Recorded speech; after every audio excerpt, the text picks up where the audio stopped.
안녕하세요. 저는 오늘 제가 당한 결혼 사기에 대해 들려드리려고 합니다.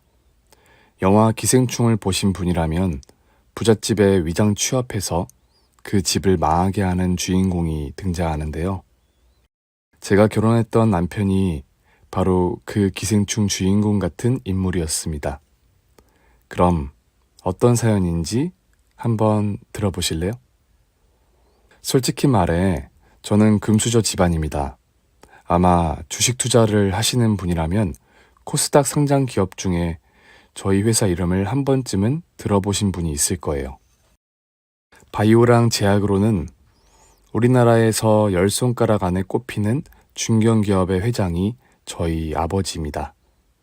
그런데 아버지는 단순하게 선대로부터 회사를 물려받은 것은 아니고요. 완전히 자수성가한 케이스로 주변에서 존경받는 분입니다.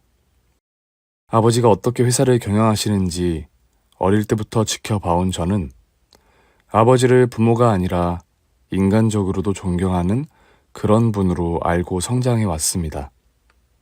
아버지는 특히 집이 돈이 많다고 해서 낭비하는 걸 싫어하고 차도 국산 소나타를 직접 운전하고 다니실 정도로 소박하신 분이었어요. 가족들한테도 항상 마음가짐을 소박하게 갖고 살라고 말씀하셨죠. 항상 경거망동하지 말고 내 처신을 잘 생각하면서 행동하면 주변에 욕먹을 일이 없다. 겸손한 사람은 주변에서 항상 우러러 보는 법이다. 저한테 언니가 한 명 있었는데 딸 둘을 키우는 입장이어서 그런지 아버지는 항상 남자 조심하라는 말을 많이 하셨어요. 저랑 언니가 곱게 자라고 고생을 안 해봐서 혹시 어디 가서 어디 회장 딸이라고 그러면 괜히 해코지나 당하지 않을까 걱정하셨던 거죠. 너희 엄마가 좀 흘리는 스타일인 거 너희도 알 거야. 큰애가 엄마 성격이라 아빠는 좀 걱정이다. 막내가 아빠를 닮아 야무져서 그나마 다행이지만 그래도 여자 인생은 첫째도 남자, 둘째도 남자다. 남자를 잘 만나야 해. 걱정 마세요. 아빠, 저는 절대 남자 일로 아빠 엄마 속썩이지 않을 거예요. 저도요. 아들 같은 딸이 되어서 야무지게 아빠 일 도와드릴게요. 학교 다닐 때는 항상 버스를 타고 다른 친구들이랑 크게 다르지 않은 평범한 학창시절을 보냈습니다. 저도 크게 불만이 없었어요. 부모님이 좋은 환경을 만들어주신 건 참 감사한 일이죠. 하지만 아버지가 그런 대단한 CEO인 게 벼슬도 아니고 아버지랑 저의 인생은 다르다고 생각했거든요.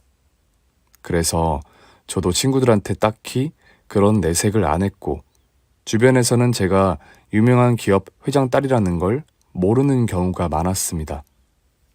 반면에 저희 언니는 좀 명품 좋아하고 약간 밖으로 흘리고 다니는 스타일이었어요. 언젠가 한번 언니가 20몇 살 때 결혼을 하겠다고 집에 남자를 데리고 왔는데 딱 봐도 언니 옆에 붙어서 돈을 펑펑 쓰는 스타일의 양아치 같은 남자가 온 거예요. 언니는 그것도 모르고 눈에 콩깍지가 씌어서 아빠한테 그러더군요. 아빠, 저 강남에 30평대 아파트 하나만 해주세요. 그 사람이 모아둔 돈이 없어요. 모아둔 돈이 없으면 돈이 모일 때까지 열심히 저축한 다음 결혼하는 게 맞는 거다. 아빠는 큰딸한테 그거 하나 못 해줘요? 제가 정말 사랑하는 사람이고 결혼해서 행복하게 사는 게 못마땅해요? 아빠가 항상 남자 조심하라고 하지 않았니? 아빠가 보기에는 네 결혼 상대로 적당한 사람이 아니다. 언니는 그 이후로도 몇 번 결혼할 사람이라고 남자를 1년에 한 번씩 데리고 왔는데 죄다 언니한테는 어울리지 않았어요. 그 남자들은 언니가 유명기업 딸이라는 걸 알고 의도적으로 사귀는 게 누가 봐도 다분했거든요. 저는 그런 언니가 하도 답답해서 잔소리를 했어요. 언니, 정신 차려.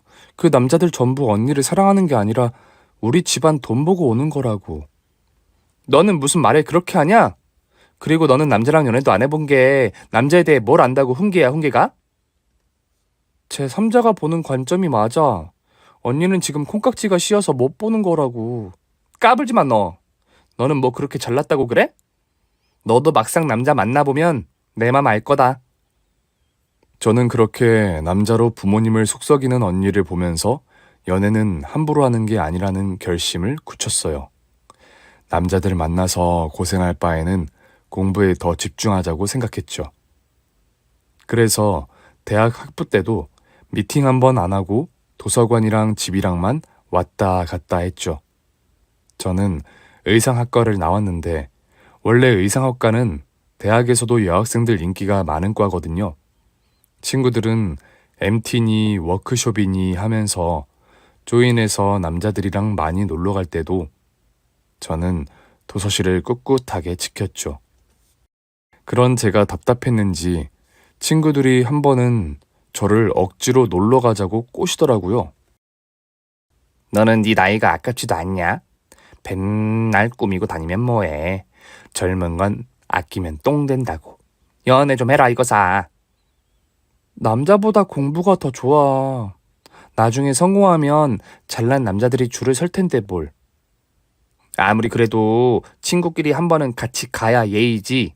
진짜 이번에 MT 같이 안 가면 너랑 절교야, 절교. 무슨 MT 안 갔다고 절교까지 하니? 아, 정말. 그럼 딱 한 번만 가면 돼? 원래는 대학 졸업하고 이태리에 유학을 가서 패션 디자이너가 되는 게 제 꿈이었어요. 남자는 그때 만나도 늦지 않겠다 생각했는데 친구가 그때 하도 그래서 속으로 그래, 한 번은 가야지 하고 MT에 같이 간다고 했죠. 진짜 그게 나중에 제 인생을 발목 잡을 일이 될 줄을 꿈에도 몰랐어요. 친구들이랑 가는 MT는 옆 학과인 경영학과 남자들이랑 조인해서 가는 MT였어요. 전세버스를 대절해서 양수리로 가는 차 아니었죠. 친구들이 재미있겠다고 해서 경영학과 남자들이랑 저희 과 친구들이 섞어서 앉았거든요. 남녀 이렇게 짝을 맺어서 자리를 만들어준 거죠. 가는 버스에서도 저는 시험 공부를 하고 있었는데 제 옆에 앉은 남학생이 멀미를 하는 것 같더라고요. 얼굴 표정이 안 좋은 것 같아서 신경이 쓰였죠. 저 혹시 멀미 나시면 멀미약 드릴까요? 아, 네. 감사합니다. 주시면 감사하죠. 원래 그렇게 멀미를 하세요? 버스 잘 안 타시나 보네요? 저는, 학교에 차를 몰고 다녔어요. 남자는 알고 보니 이미 학생 신분인데도 개인 사업을 하는 재력가라고 하더군요. 벤처 기업을 차려서 교내에서 창업 동아리 회장까지 맡고 있다는 말에 조금 귀가 솔깃하더군요. 처음에는 대학생이 차를 몰고 다닌다는 게 허세인 것 같았는데 생각해보니 능력이 되면 그럴 수도 있다는 생각이 들더군요. 무엇보다 남자가 얼굴이 순수하고 착해 보여서 관심이 갔어요. 그런데 멀미약을 먹고도 남자가 안절부절 못하길래 혹시 어디 아프냐고 물어봤더니 대답을 안 하더라고요. 양수리까지는 아직 시간이 더 남았는데 중간에 내릴 수도 없고요. 남자는 괜찮다고 했는데 앞 좌석을 차거나 갑자기 벌떡 일어서서 아 하고 소리 지르기도 하고 약간 미친 사람 같더라고요. 왜 그래요? 어디가 아픈 거예요? 말이라도 해봐요. 내가 도와줄 수 있을지도 모르잖아요. 저... 네? 저요? 네, 존나 오줌이 마려워요. 알고 보니 멀미가 아니라 화장실이 급한 거였어요. 버스 타기 전에 커피를 4잔을 먹었다고 하더라고요. 버스를 세울까요? 하고 물었더니 고개를 절레절레 젓길래 그럼 여기에서라도 싸시겠어요? 하고 빈 음료수 페트병을 주었죠. 그랬더니 남자가 정색을 하고 저를 빤히 쳐다보더라고요. 저는 그게 불가능한 건 줄 몰랐거든요.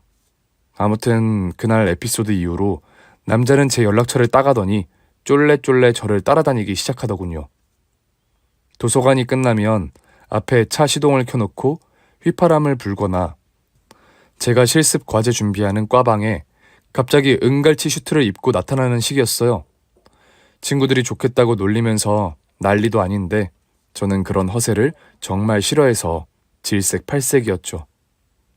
그런데 사람이 계속 보면 정이 든다고 1년 넘게 저를 쫓아다니는 남자에게 저도 어느 순간 마음을 열게 되더군요.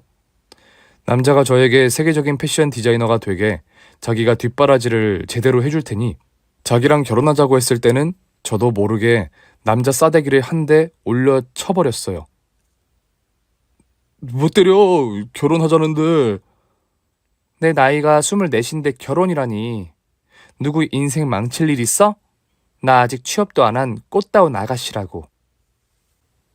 어차피 언젠가 결혼할 거잖아. 우리 엄마가 어차피 결혼할 거면 일찍 하는 게 낫댔어. 내가 뒷바라지 할 테니까 우리 결혼하자. 그건 네 사정이고 난 아직 결혼할 마음 없거든. 저는 솔직히 결혼은 30 넘어서 하는 게 맞다고 생각했거든요. 근데 남자는 군대를 늦게 갔다 와서 나이가 저랑 8살 정도 차이가 났어요. 그래서 마음이 급해서인지 자꾸 결혼하자고 하길래 혹시 무슨 죽을 병이라도 걸렸냐고 제가 물어보기도 했죠. 저도 남자가 싫은 건 아니라서 결혼하기는 할 거였는데 자꾸 서두르려고 하니까 좀 이상하긴 했어요. 근데 뭔가 낌새가 있었는데 제가 나이가 어려서 둔하긴 했죠. 아무튼 이 남자가 바로 제가 결혼한 남편인데요. 지금부터는 남편이라고 표현하도록 할게요. 남편은 원래 잔머리가 도 같은 사람이라 어떻게든 원하는 걸 얻어내는 사람이에요.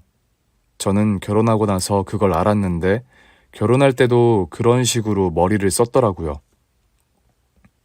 어느 날은 갑자기 연락이 안 되고 그래서 남편 친구한테 물어봤더니 병원에 입원했다는 거예요. 저는 어제까지만 해도 멀쩡했던 사람이 갑자기 입원했다니. 에? 그러고 황당해했죠. 그래서 병원을 찾아갔더니 입원해 있더라고요. 얼굴이 수척해져서 갑자기 무슨 일이냐고 물었더니 하는 말이 자기야, 나 이제 얼마 못 살지도 모른대. 아니, 얼마 못 산다니? 갑자기 그게 무슨 말이야? 어제 머리가 하도 어지러워서 여기 병원 응급실에 MRI를 찍고 검사를 받았는데 백혈병인 것 같다고. 뭐라고? 백혈병? 저는 너무나 놀라고 황당해서 그만 그 자리에서 주저앉아 펑펑 울었죠. 제가 울고 있으니까 남편이 저를 달래주더군요. 그러면서 자기 엄마도 곧 올 건데 죽기 전에 아들이 외롭게 죽는 게 슬프다고 천추의 한이 될 거라고 하시는 거예요. 저는 눈물이 범벅이 된 얼굴로 말했죠. 죽긴 누가 죽는다 그래. 내가 살려줄 거야. 내가 우리 집에 있는 돈 다 퍼부어서라도 당신 살릴 거라고. 집에 있는 돈을 퍼붓는다니 그게 무슨 말이야. 아니야. 그건 잘못 말한 거고 아무튼 일단 결혼하자고. 죽을 놈하고 결혼은 무슨. 더 좋은 사람 만나. 우리 헤어지자. 저는 죽을지도 모르는 남편이 너무 불쌍하고 슬퍼서 이 남자랑 결혼하기로 결심했습니다. 그리고 결혼식은 따로 정하고 상견례를 나중에 하더라도 일단 혼인신고부터 하자고 남편을 설득했죠. 남편은 극구 거절하다가 결국 제가 하자는 대로 혼인신고를 했어요. 그런데 그게 알고 보니 다 생쇼였지 뭐예요. 남편은 경영학과 출신이라 진짜 잔머리가 잘 돌아갔는데 제가 자꾸 튕기니까 저랑 빨리 결혼하려고 수를 쓴 거였어요. 친한 후배 아버지가 하는 병원에 일단 환자복을 입고 입원한 상태로 저한테 백혈병 걸렸다고 거짓말을 한 거죠. 저랑 결혼하려고요. 나중에 남편이 저한테 그 일로 100번, 1000번 사과를 했지만 진짜 그때 이 남편 놈이 보통이 아니라는 걸 알아챘어야 했어요. 그때부터 남편의 수작질이 슬슬 시작되었거든요.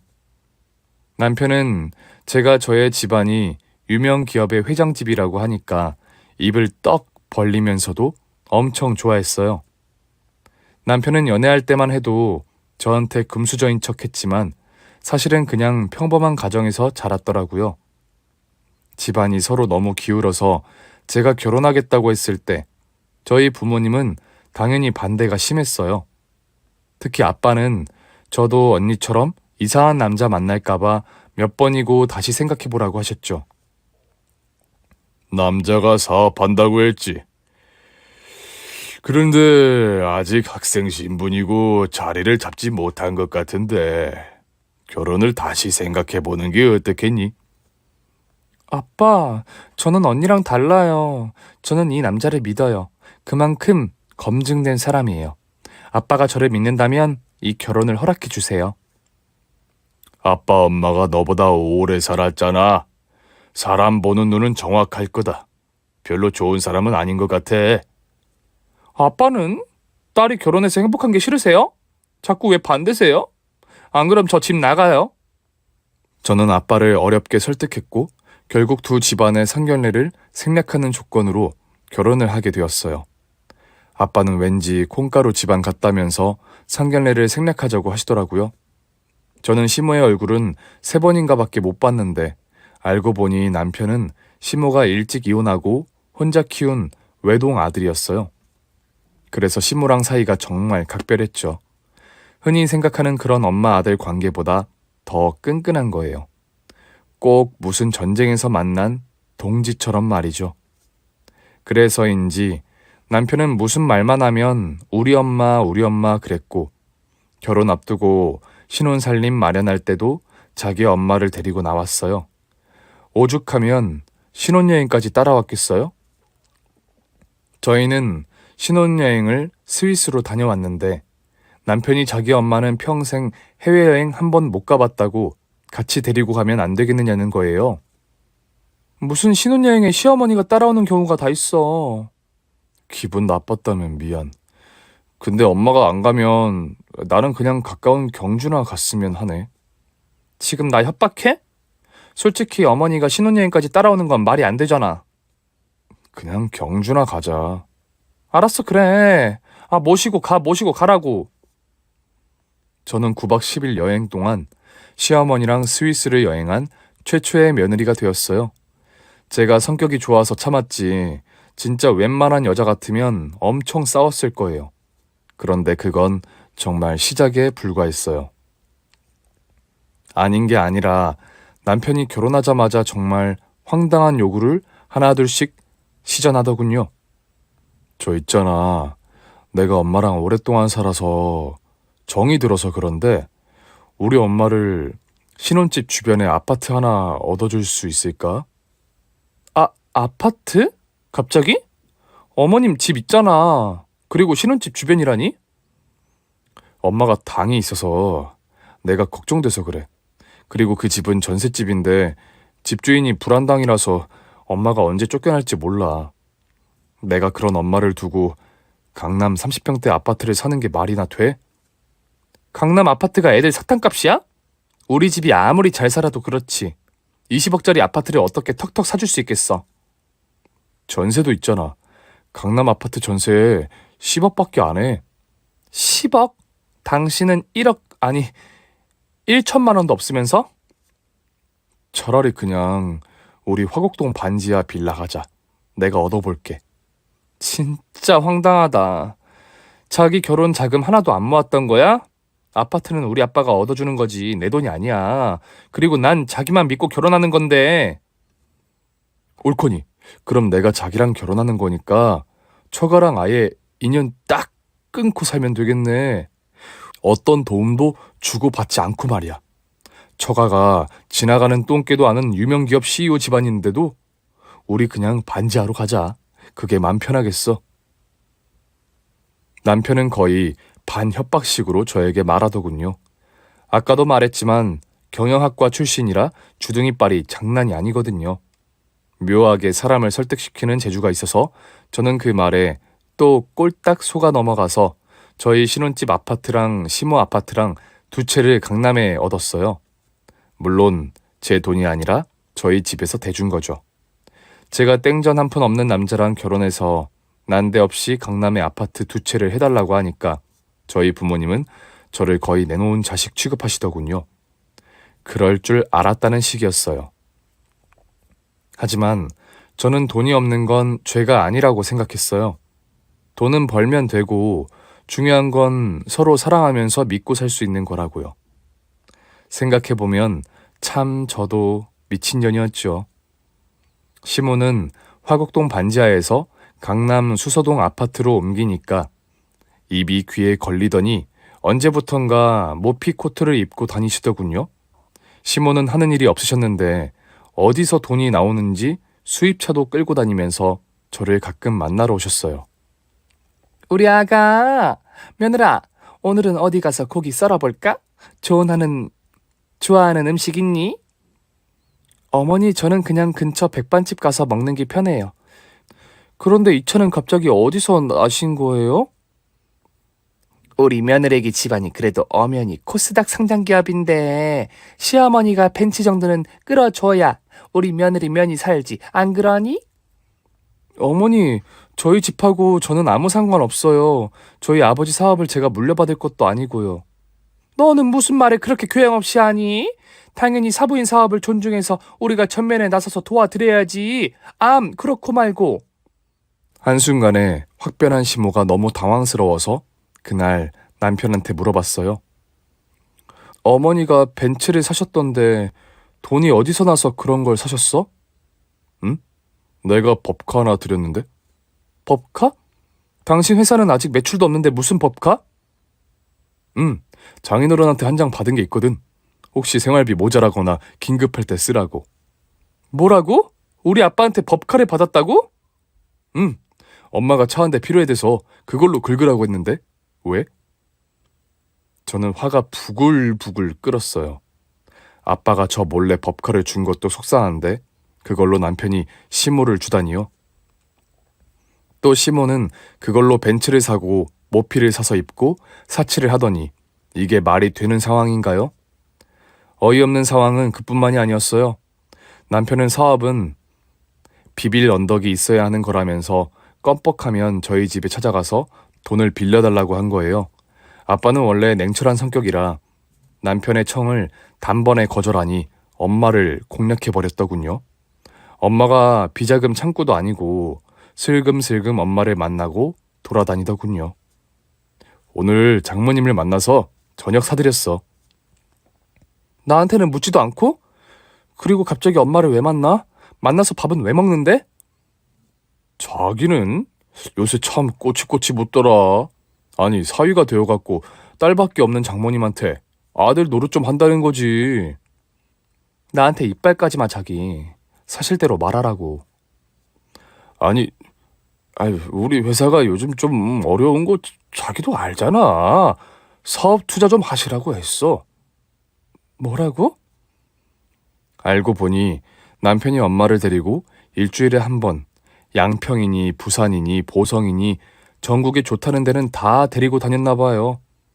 사위랑 여행을 다닌 거죠.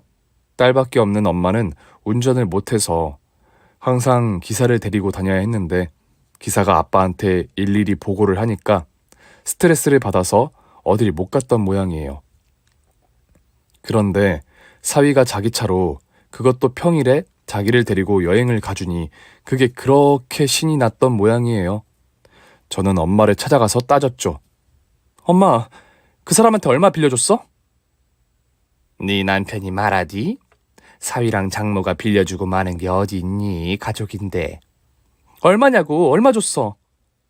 얘가 왜 이렇게 큰 소리야? 나한테 하는 게 하도 고마워서 쌈짓돈 좀 털어줬어. 1억이 뭐 돈이니? 사업하면 그까지 1억 눈 녹듯이 사라지지 뭐. 엄마도 진짜 미쳤구나. 엄마도 말투가 점점 남편을 닮아가는 것 같았어요. 남편이 꼬신 사람은 소름 돋게도 다 남편처럼 말투가 바뀌더라고요. 남편은 결혼하고서 완전히 딴 사람이 되어서 저는 거들떠보지 않고 사업차 사람을 만난답시고 명품 정장을 입고 매일 늦게 들어오더니 주말에는 골프를 치러 어딘가 나가더군요. 모두 저한테 부모님이 주는 돈으로 쓰고 다니는 거고요. 한 번은 자기 사업이 아무래도 비전이 안 좋다고 저한테 아빠 회사에 자리 하나 만들어 달라는 거예요. 마침 아빠도 연세가 있으셔서 실무 일선에서 물러날 계획이시긴 했어요. 그래도 그렇지 어떻게 뻔뻔하게 그렇게 자리를 요구할 수 있는 건지 저도 좀 황당하긴 했지만 그래도 불안정한 사업보다는 그게 낫겠다 싶었죠. 그런데 아빠는 반대하시더라고요. 원래 하던 일도 아니고 사업하던 사람이 이제 와서 일을 배우겠다는 게 말이 되냐? 안 된다. 아빠, 사업 체질이 아닐 수도 있죠. 일을 착실하게 배워서 아빠 사업에 도움이 되고 나중엔 경영도 하면 좋잖아요. 너는 네 남편을 그렇게 모르겠냐? 네 남편의 시커먼 계획을 모르겠느냔 말이다. 그건 잘 모르겠고 아빠는 제가 29살에 저를 이혼녀로 만들고 싶으신 것 같아요. 그건 확실히 알겠어요. 무슨 말이 그러니? 좋아. 그렇다면 대신 조건이 있다. 아빠는 남편이 회사 사람으로 받아주는 대신 미션을 하나 주더군요. 아빠 회사가 무역회사였는데 남편이 부전공으로 러시아어를 전공했으니 무역 통역권을 하나 처리하는 걸 보면 회사 사람을 받아주겠다는 거였어요. 남편한테 말했더니 시큰둥하더군요. 야, 내가 부전공이 러시아어라는 얘기지 러시아어를 한다는 얘기냐 그게? 그래도 한번 도전이라도 해봐. 어떻게 될지는 모르잖아. 저는 남편에게 아빠 회사에서 하는 일에 대해 알려주고 관련 자료를 찾아서 주기도 했어요. 남편은 마지못해 러시아 무역과 관련된 실무에 참여하더군요. 한 번은 러시아 무역회사 담당자를 만나서 설득하는 자리였는데 그때 남편이 보조로 아빠 회사 사람을 따라갔었나 봐요. 이 러시아 놈이 뭐라고 하는 거예요? 제 생각에는 계약을 해줄 수 없다는 뜻 같아요. 근데 러시아어 전공하셨다고 하지 않으셨나요? 됐고 보드카 잘 마시냐고 물어봐요. 마실 줄 아신다네요. 그걸 왜 묻느냐고 하시네요. 그럼 나랑 보드카 마시기 대결에서 지면 우리가 원하는 조건으로 계약하고 아니면 이기면 우리가 저쪽이 원하는 조건으로 계약한다고 해요. 네? 아니 그렇게 위험하고 무모한 결정은 내릴 수 없어요. 씨발. 계약하는 게 중요하다면서요. 통역하라면 해요. 실무자가 남편 말을 전하자 러시아 사람이 그러자고 했나 봐요. 결국 오후 3시에 시작한 회의는 보드카랑 소주병이 난무하며 이튿날 새벽 2시까지 이어졌고 남편은 고조망태가 되긴 했지만 결국 술래기에서 이긴 모양이에요. 전에 듣기로는 그 러시아 남자는 술이 취해서 비틀거리면서 계약서에 서명했다고 하더군요. 황당했지만 아무튼 계약을 따는 셈이니 남편은 저한테 위풍당당하게 일을 처리했다고 하더군요. 저희 아빠도 어쨌든 일을 완수한 남편과의 약속을 지켜야 해서 그날부로 남편은 사업을 정리해서 회사의 이사급으로 채용이 되었어요. 그러고 나니까 남편이 더욱 기고만장해져서 사치를 더 늘리더군요. 아버지 몰래 회사 중요 서류에 서명하기도 하고 회사 집무실에서 친구들을 불러서 술을 마시는 등 갈 때까지 가더라고요. 저는 이 사람이 사업가라기보단 점점 사기꾼 같다는 생각이 들었어요. 그리고 혹시나 남편이 결혼 전에 어떤 사람이었는지 좀 확인해 볼 생각으로 사설 탐정을 고용했죠. 정말 원래는 금수저 집안이 맞았는지 그 집안은 어떤 집안인지 등을 알아봐 달라고 했어요. 그 이후에 제가 알게 된 사실은 모두 하나같이 충격적이었는데 일단 남편은 저를 대학생 때부터 의도적으로 접근했더라고요. 남편은 엄마랑 단둘이 어릴 때부터 가난하게 살았는데 아빠가 집을 나간 이후부터 엄마를 먹여 살리려고 알바나 이런 걸 많이 했나 봐요. 그리고 처음부터 정략 결혼을 통해 부를 일굴 생각으로 인터넷을 찾아보다가 아빠 회사를 알게 되었고 아빠의 딸인 제가 자기랑 비슷한 또래라는 걸 알게 된 거예요. 이후에는 제가 있는 대학으로 일부러 편입을 한 거죠. 저를 우연히 만난 척했지만 프로포즈하고 결혼을 한 게 다 자연스러워 보였지만 사실 모든 게 남편의 계략이었어요. 남편은 원래 사업가라고 했지만 사실 사업체 같은 건 없었고 남편은 그냥 백수 한량으로 돈만 쓰고 돌아다니는 사람이었던 거예요. 이 모든 사실을 알게 된 저는 너무나 황당하고 화가 나서 남편한테 따지고 들었어요. 당신 정말 기가 막힌 사람이구나. 어떻게 나를 그렇게 감쪽같이 속일 수가 있어? 당장 이혼해. 여보, 어디서 무슨 말을 들었는지 모르지만 나는 당신을 사랑하기 때문에 결혼한 거야. 다른 이유가 없어. 당신이 아무리 그래도 우리 아빠 재산을 넘볼 수 없을 거야. 아빠는 그렇게 멍청한 사람이 아니야. 언니가 매번 남자를 집에 데려올 때마다 코가 꿰었다고 멍청한 짓 하지 말라고 엄청 뭐라고 했는데 내가 이 꼴을 당할 줄이야. 당신 요즘 피곤해서 그래. 며칠 좀 장모님 댁이라도 다녀와. 일주일 정도 우리 좀 생각할 시간을 갖자. 저는 남편하고 하루도 같이 있기 싫어서 짐을 싸서 제 본가로 와버렸죠. 아빠는 제가 그럴 줄 알았다는 태도였고 엄마는 제 등짝을 때리면서 빨리 다시 들어가라고 하더군요. 너는 결혼한 지 1년도 안 된 애가 벌써 집을 나오면 어쩌니? 빨리 들어가. 엄마, 정신 차려. 저 새끼는 남편이 아니라 악마라고, 악마. 엄마도 이제 저 사람 그만 만나고 제발 돈 좀 그만 까먹어. 네 남편처럼 다정하고 일 잘하는 사람이 어디 있다고. 보기 겨운 줄도 모르고 이거 사. 언젠가는 이 사람이 우리 집 다 털어먹을 거야. 우리 집 쫄딱 망할 거라고. 그렇게 남편과 일주일간 별거를 하려고 하는 중에 한 번은 집에 두고 온 물건이 있어서 낮에 잠깐 들른 적이 있어요. 남편이 저 없는 동안 어떻게 하고 사는지 한번 들여다볼 마음도 있었죠. 비밀번호를 누르고 들어갔더니 현관 앞에 시모와 낯선 여자의 신발이 있더군요. 아마도 시모랑 남편은 제가 들어온 지 모르는 모양이었어요. 저는 거실에 가만히 앉아서 두 사람이 안방에서 하는 대화를 엿듣게 되었어요. 생각보다 빨리 탄로가 났어, 엄마. 이제 어떻게 하지? 네가 밖으로만 싸돌아다니니 그렇지, 이놈아. 아직 신혼이니까 집에도 일찍 들어가고 좀 달래 봐봐. 지금 이혼하면 골치만 더 아파. 여보, 나랑 우리 애기는 언제까지 기다려야 해? 생활비도 없어. 아, 진짜. 너 엊그제 2천만 원 줬잖아. 이게 아주 나를 돈 빼먹는 기계로 하네. 당신 진짜 그년이랑 백년해로 하려고 그래? 언제까지 결혼 생활 유지할 건데? 네 장인이 나이가 60대 후반이니 이제 물려주는 생각을 할 거다. 네가 한 5년 정도만 성실하게 장인 회사 일 도와준다는 생각으로 들어가서 박박 키워. 그러고 나서 이사 자리 정도는 해야지 나중에 이혼해서 콩고물이라도 떨어질 거 아니야. 그리고 네 찐처한테 돌아가야지 이거 사. 알았어. 내가 알아서 할 테니까 잔소리 좀 그만해. 찐처라고? 남편은 사실 본처인 아내가 한 명 더 있었던 거예요. 저한테 그 사실을 숨기고 마치 총각인 것처럼 그랬던 거죠. 결국 저랑 결혼하려는 목적이 빨리 아빠 회사를 물려받아서 저랑은 이혼을 하고 저희 집 가산을 다 가로채려는 모자의 치밀한 계획이었던 거죠. 저는 역대급 사기에 준하는 이 사태를 어떻게 대처해야 할지 잠시 머리가 띵해졌어요. 그리고 문을 슬그머니 닫고 나가려는 시모가 누구세요? 그러고 나오길래 잽싸게 문을 닫고 빠져나왔죠. 그리고 차를 몰고 본가로 돌아와서 아빠한테 사정을 다 털어놓고 엉엉 울기 시작했어요. 아빠, 저 아무래도 사기 결혼 나란 것 같아요. 어떻게 해요? 나는 이미 너한테 이런 날이 올 줄 알았다. 당황할 거 없다. 아무리 험난해 보이는 상황에서도 정신만 똑바로 차리면 된다. 엄마도 미안하다. 이제 엄마 아빠가 널 도와줄 테니까 너는 아무튼 정신만 똑바로 차리고 있어. 네, 저 이제 정신 차리고 이 사람 벌 줄 거예요. 진짜 나랑 우리 집에 이런 식으로 한 거 후회하도록 만들어줄 거예요.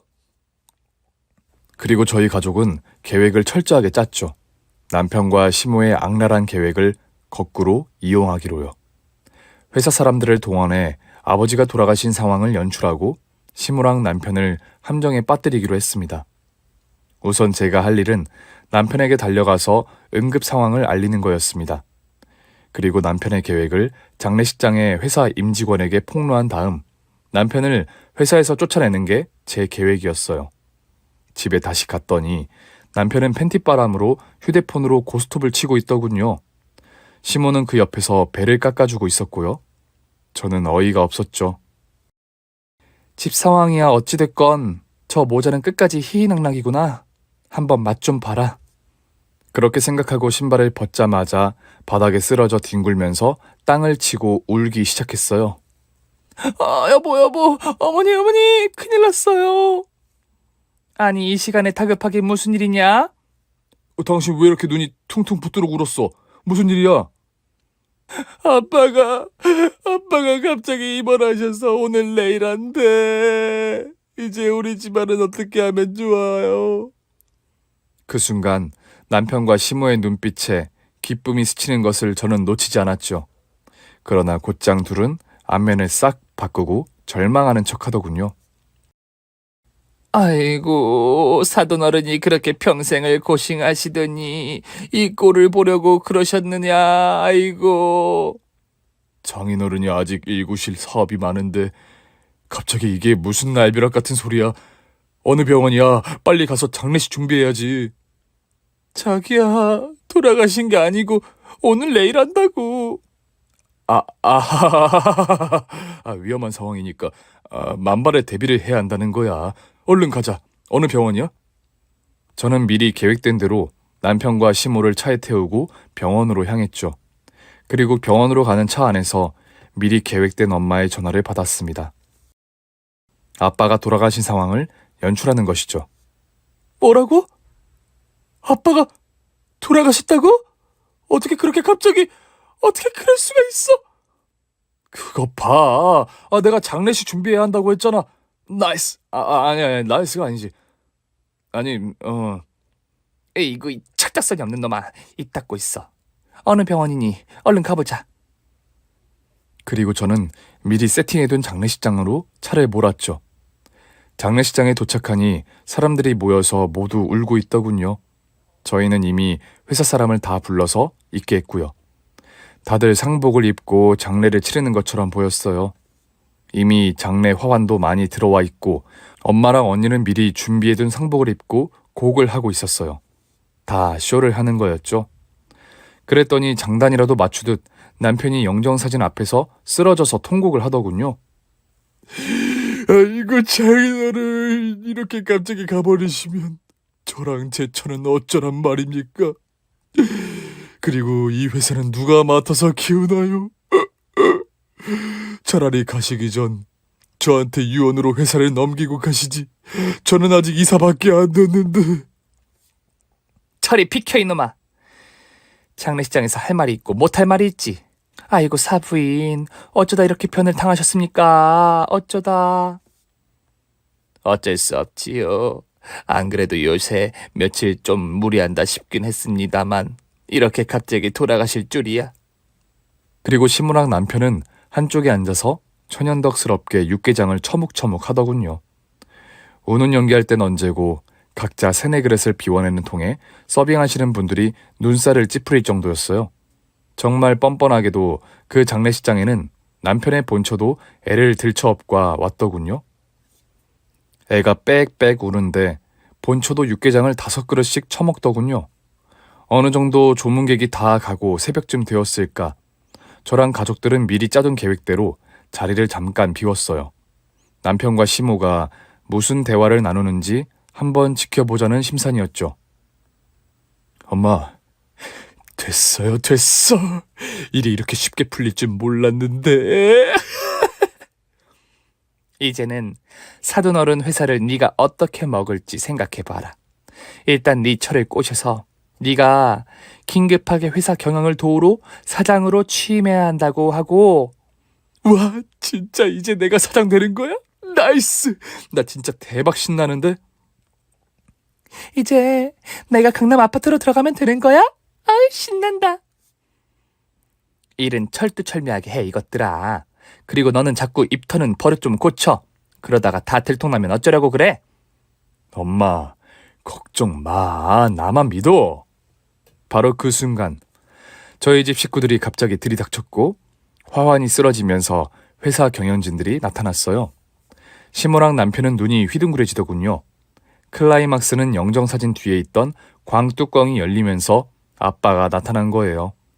아빠는 이들 모자의 사기 증거를 잡기 위해 죽은 척 연기를 하고 모든 시나리오를 짠 거죠. 회사 임원들은 남편의 사기 현장을 고스란히 눈앞에서 지켜봤습니다. 이 사기꾼 모자 좀 보게. 우리 집안을 콩가루로 생각하고 이렇게 위장 결혼을 해서 내 회사까지 차지하려고 한 모양인데 일이 그렇게 호락호락하게 될 줄 알았어. 그것도 모르고 나는 사위가 나한테 잘한답시고 돈을 꿀떡꿀떡 갖다 바쳤으니 내가 미친년이었어요.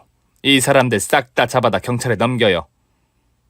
자기들이 꾸민 사기가 모두 들통나자 남편과 시모는 일이 틀어졌다 싶었는지 제 발치에서 무릎을 꿇고 빌더군요. 미안해. 내가 죽을 죄를 졌어. 그러니까 제발 경찰에 신고하지만 마. 우리도 먹고 살려고 그런 거지 악의는 없었다고. 며느라, 아들은 아무 잘못 없다. 이거 다 내가 꾸민 일이나 유감 갖지 말고 나를 깜빵에 집어넣어 다오. 저는 두 사람한테 할 말 없네요. 다만 제가 순진해서 남편 말을 믿고 결혼한 게 상황을 이 지경까지 몰고 온 것 같아서 슬플 뿐이에요. 그러는데 남편이 갑자기 저를 껴안고 갑자기 사랑한다고 울부짖는 거예요. 제가 놔달라고 소리를 치는데 남편이 계속 저를 안 놔주자 아빠가 남편한테 2단 옆차기를 날리더군요. 남편이 바닥에 뒹굴고 있자 시모가 빡이 돌았는지 아빠 머리를 혹 끄집어 당겼고 그 순간 가발이었던 아빠의 머리가 훌러덩 벗겨졌어요. 그걸 본 엄마가 열이 받아서 시모의 뺨을 후려 갈겼죠. 이후부터는 장례식장이 아수라장이 되었어요. 아 씨발! 진짜 이렇게 하면 나도 생각이 있어.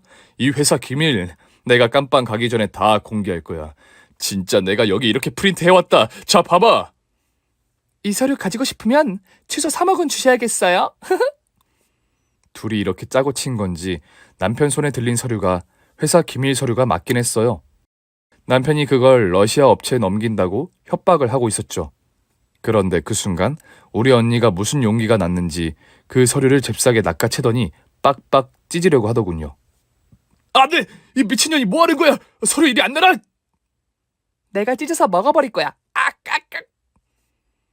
그리고 언니는 서류를 진짜 찢어서 입속에 넣어 삼켜버렸어요.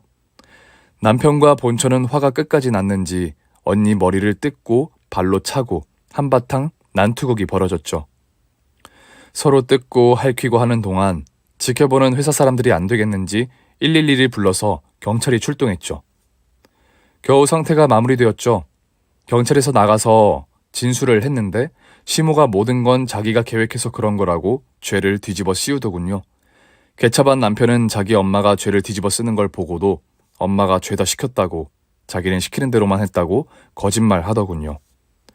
정말 걸레 같은 인간이었어요. 이후 이 모든 일을 꾸민 시모는 죗값을 치러 깜빵에 갔고 남편은 집행유예로 회사에서 잘린 뒤에 본처와도 사이가 안 좋아졌다고 합니다. 저는 아빠한테 말해서 남편을 자르고 그 자리에 제가 대신 들어가서 일을 하게 되었어요.